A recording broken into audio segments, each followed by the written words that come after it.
Hello guys, welcome to Newsy.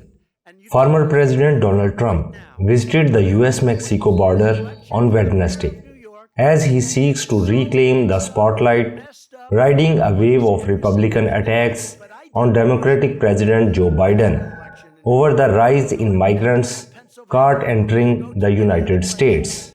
Biden is destroying our country, and you wouldn't have these problems. This wall would have been completed.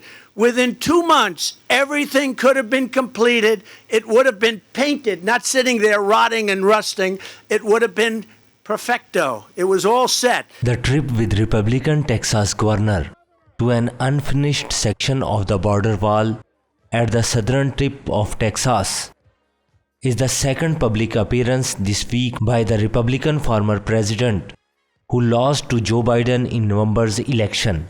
Since taking office 5 months ago, President Joe Biden has reversed many of Trump's restrictive policies and pledged a more human system.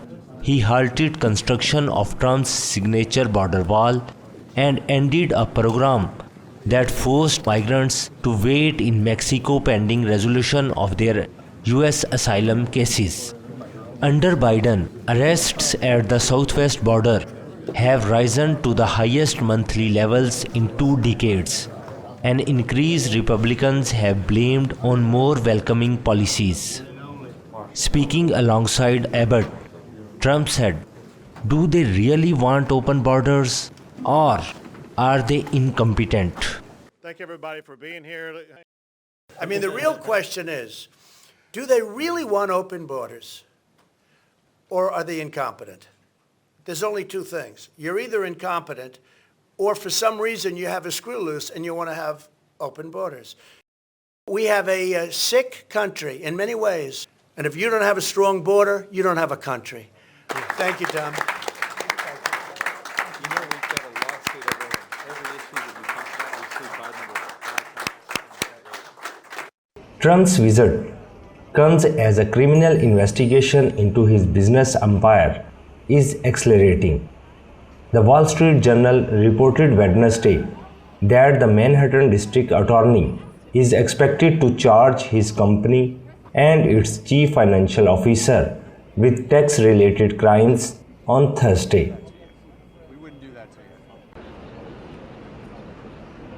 Charges by the district attorney have been expected to focus on whether Trump Organization CFO Allen Weisselberg and other officials received perks and benefits such as rent-free apartments and leased cars without reporting them properly on their tax returns. People familiar with the probe have said. I raised close to $6 million. It'll probably be over that. Trump, a Republican, was not expected to be charged himself, according to the people involved in the case. Prior to entering the White House in January 2017, Trump had put his company into a trust overseen by his adult sons and Weisselberg, who has maintained tight control over its finances. It is unclear what role Trump now has at the company. The case could also complicate Trump's political future as he flirts with a possible 2024 White House run. Hope you like this video with the voices of Roaster. Please share it and also subscribe to my channel and press the bell icon for latest updates. Thank you.